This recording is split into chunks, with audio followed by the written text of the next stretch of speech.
Welcome back, class. We will continue on with nutrition. This slideshow also talks about feeding residents as well.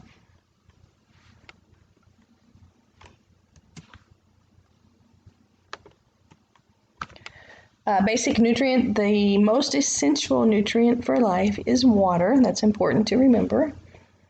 Fats are sources of energy and also what adds flavor to foods, and carbohydrates are for energy and fiber. Proteins are for tissue growth and repair. Vitamins help the body systems function properly, and minerals help the body function normally. Special diets are ordered when a resident who have certain illnesses or conditions. You have an activity to do as part of your practice homework is to describe each of these. So, and then submit that to me. But clear liquid are liquids that you can see through, that are liquid at room temperature. And full liquids are clear liquids with the addition of cream soups, milk, and ice cream.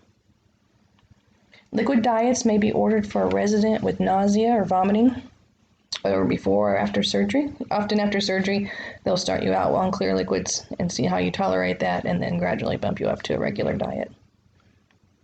Mechanical soft diet are foods with a soft texture. They're easy to chew and swallow. The meat will be ground. You will have no fresh fruits or vegetables, nothing raw that's hard to chew. And the main reason they use those are people with dental problems. Pureed is food that is blended. They put that in a blender, and you can only, it's used for residents who have difficulty chewing and also swallowing. Low sodium or low salt. Salt is restricted. There would be no salt shakers or salt packets on the meal tray. Condiments with high salt content would be restricted. This is used for residents with heart disease, high blood pressure, and kidney disease. Diabetic diet, calories, carbohydrates, protein, and fat are carefully controlled. It must eat the right amount of food at the correct time. This includes meals and snacks. Dietitians work closely with the residents. A lot of times what we're seeing now with diabetes is that's how they adjust how much insulin they're going to take is by how many carbs that they're going to eat, and also considering then the fact if their sugar is normal or high at the time. Thicken the liquids. A lot of nursing home residents may require for their liquids to be thickened. It's a thickening agent added to liquids. It's used for residents with swallowing problems, decrease the risk of choking and aspiration. Aspiration, I don't know if we've talked about that before, that is when the food or drink that they're having gets into their lungs. And as a result of that, they can end up with aspiration pneumonia. Thicken can be 3 different consistency. The doctor usually it's the speech therapist who decides who needs that thicken. And then she'll describe whether it's supposed to be consistency of nectar, honey, or spoon thick. And there's usually instructions on the outside of the can that says how to make each one. Dysphagia, we've talked about that before, is difficulty swallowing. So if it's got the G in it, that means difficulty swallowing. Serving meal trays. We got to do that. Wash your hands before you start. You saw all of them have the green diet card that they were paying attention to. And when we had to have them help us identify residents because they don't wear name tags, correct, or name bands. Only do what the resident cannot do them for themselves. Where we were at on 600, most of those, didn't need, nobody really needed help with much. Clothing protectors is not to be referred to as a bib. It is the resident's choice whether or not to use a clothing protector, and some want to, just because they struggle or their hands shake or whatever, and just makes them feel better not to ruin their clothes. When you're feeding a resident, You have an activity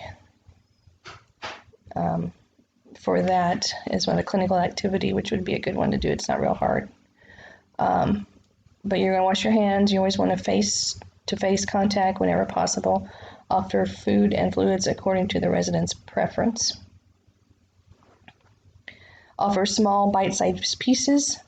Offer liquids throughout the meal.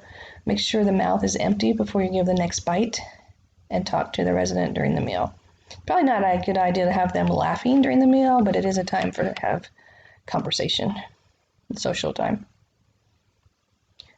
For a person who is blind, use the face of a clock to describe the location. So in this, you would say your bread and butter is at 9 and 10, that kind of thing. And your peas and carrots are between 3 and 4. Observe and report. Report any swallowing problems to the nurse immediately. Sometimes you guys might be the first to notice that somebody's having more difficulty swallowing, and if you report that, they may have to do some dietary changes. Document food and fluid intake according to facility policy. The resident rights. Residents have the right to refuse food and drink, the right to ask for and receive different kinds of food. Usually there's always an alternate meal. There's what they're having is posted, and if they want something different, there's an alternate meal. And if they tell you that, you would report that to the nurse. A lot of them may get extra nourishments like Ensure, that kind of thing. It may be ordered for a specific time and amount. Need to be delivered to the resident when ordered. Notify nurse immediately if the resident doesn't eat their snack. Tube feedings. They're used when a resident has difficulty or is unable to swallow. That's a nasogastric tube, obviously going from the nose to the stomach. You can see it sits there in the stomach. And then there's also what's called a gastric tube or a G tube. And the person who has this has a little kind of a button type thing there, and the food goes straight into the stomach instead of from the nose to the stomach. And this is for somebody who's going to be long term. NG tubes are more short term. This is a person getting a tube feeding by gravity. But there also are like IV pump type machines that will pump it in, slower. Sometimes people will get gravity feedings a couple times a day as a supplement and still be maybe trying to eat a little bit on their own. The nurse assistant's role in tube feeding, you're going to notify the nurse immediately if they're having any difficult breathing, if they are vomiting, if they have abdominal distension, or any signs of aspiration. And that is it for nutrition. Thank you for listening.